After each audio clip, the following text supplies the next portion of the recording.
اس وقت جب تانگ خاندان مشرق وسطی پر حکومت کرتا تھا، مختلف قسم کے ماہر تلوار باز تھے۔ جو پہلے آئے وہ تلوار کے اولیاء تھے۔ وہ اپنی مرضی سے مختلف شکلیں لینے کے قابل تھے، اور ان کی تلواریں بجلی کے جھٹکے کی طرح تھیں۔ پھر بھی یہ ماہر تلوار باز بلند دماغ تھے اور دنیا کے جھگڑوں میں ہلکے سے نہیں بھولتے تھے۔ دوسری قسم کے ماہر تلوار باز تلوار کے ہیرو تھے۔ ظالموں کو قتل کرنا اور مظلوم کی مدد کرنا ان کا معمول تھا۔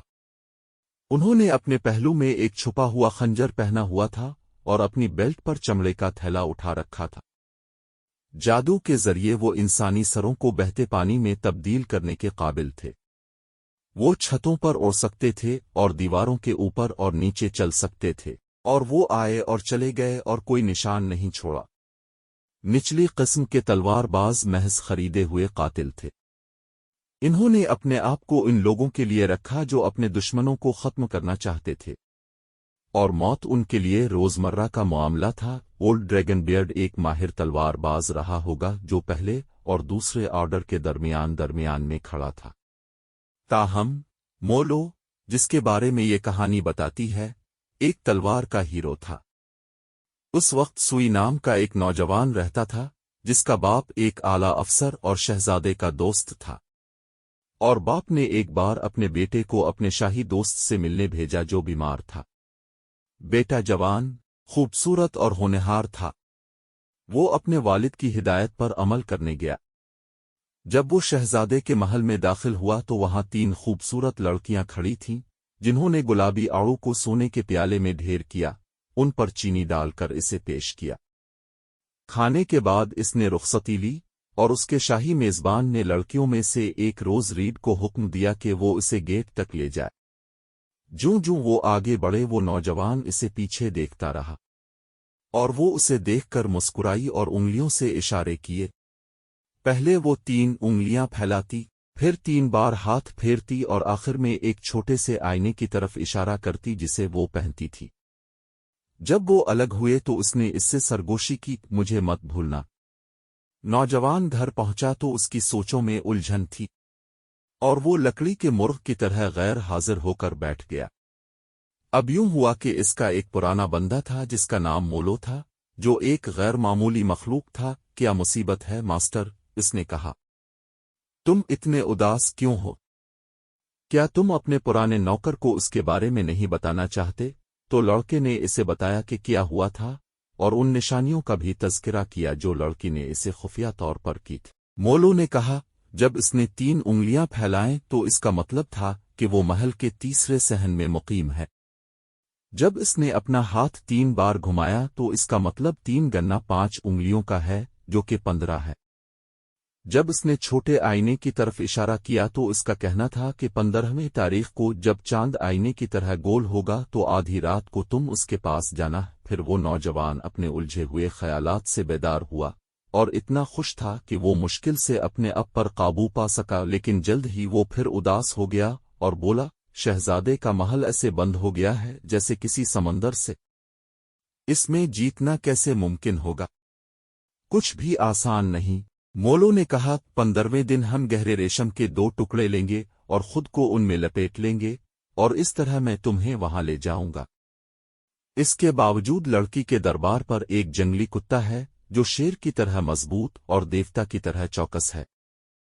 اس کے پاس سے کوئی نہیں گزر سکتا، اس لیے اسے آزاد کر دیا جائے۔ جب مقررہ دن آیا تو نوکر نے کہا، دنیا میں میرے سوا کوئی نہیں جو اس کتے کو آزاد کر سکے۔ نوجوان نے خوشی سے اسے گوشت اور شراب دی، اور بوڑھا ایک زنجیر ہتھوڑا لے کر غائب ہو گیا، اور کھانا کھانے میں جتنا وقت نہیں گزرا تھا اس کے بعد وہ دوبارہ واپس آیا اور کہا، کتا چلا گیا ہے اور ہمیں روکنے کے لیے مزید کچھ نہیں ہے۔ آدھی رات کو انہوں نے اپنے آپ کو سیاہ ریشم میں لپیٹ لیا، اور بوڑھا آدمی ان نوجوانوں کو 10 گنا دیواروں کے اوپر لے گیا جو محل کو گھیرے ہوئے تھے۔ وہ تیسرے گیٹ وے پر پہنچے اور گیٹ بند کھڑا تھا۔ پھر انہوں نے ایک چھوٹے سے چراغ کی چمک دیکھی اور گلاب سرخ گہرائیوں سے آہیں سنی۔ پورا دربار خاموش اور ویران تھا۔ نوجوان نے پردہ اٹھایا اور کمرے میں قدم رکھا۔ لمبے اور تلاشی کے ساتھ روز ریڈ نے اسے دیکھا، پھر اس کا ہاتھ پکڑ لیا۔ میں جانتا تھا کہ اب ذہین ہیں اور میری اشاروں کی زبان کو سمجھیں گے، لیکن آپ کے اختیار میں کون سی جادوئی طاقت ہے کہ آپ یہاں تک پہنچنے میں کامیاب ہوئے؟ نوجوان نے اسے تفصیل سے بتایا کہ مولو نے اس کی کس طرح مدد کی تھی۔ اور مولو کہاں ہے؟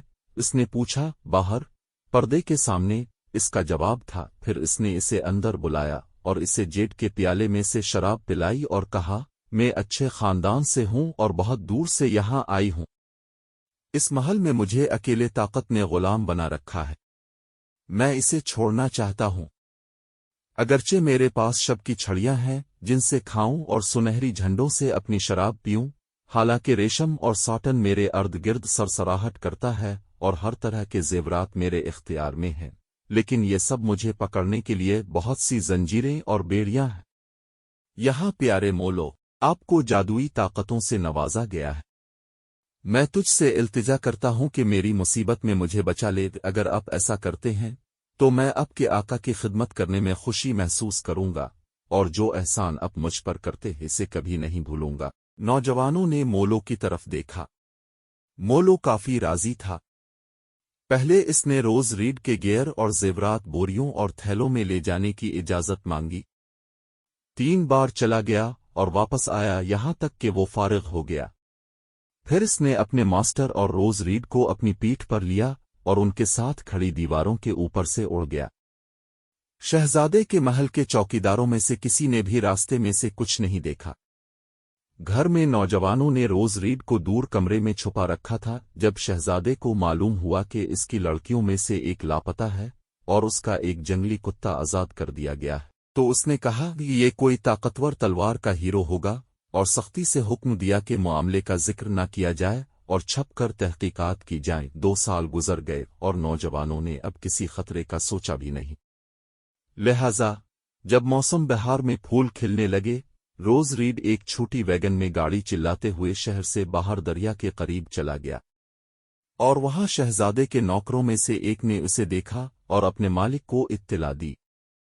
مؤخر الذکر نے نوجوان کو بلوا بھیجا، جو چونکہ بات چھپا نہیں سکتا تھا، اس لیے اسے ساری کہانی بالکل ویسا ہی سنائی جیسا کہ ہوا تھا۔ شہزادے نے کہا، سارا الزام روز ریڈ پر ہے، میں تمہیں ملامت نہیں کرتا، پھر بھی چونکہ اب وہ تمہاری بیوی ہے میں سارا معاملہ باقی رہنے دوں گا، لیکن مولو کو اس کا خمیازہ بھگتنا پڑے گا۔ چنانچہ اس نے کمانوں اور تلواروں کے ساتھ 172 بند سپاہیوں کو حکم دیا کہ وہ نوجوان کے گھر کو گھیرے میں لے لیں اور ہر حال میں مولو کو اسیر کر لیں۔ لیکن مولو نے اپنا خنجر کھینچا اور اونچی دیوار پر اڑ گیا۔ پھر اس نے ایک باز کی طرح اسے دیکھا۔ تیر بارش کی طرح موٹے اڑ گئے لیکن ایک بھی اسے نہیں لگا، اور ایک ہی لمحے میں وہ غائب ہو گیا تھا، کسی کو کچھ معلوم نہیں تھا۔ پھر بھی 10 سال بعد اس کے سابق آقا کا ایک نوکر اس کے پاس جنوب میں بھاگا جہاں وہ دوا بیچ رہا تھا، اور وہ بالکل ویسا ہی لگ رہا تھا جیسا کہ 10 سال پہلے دیکھا تھا۔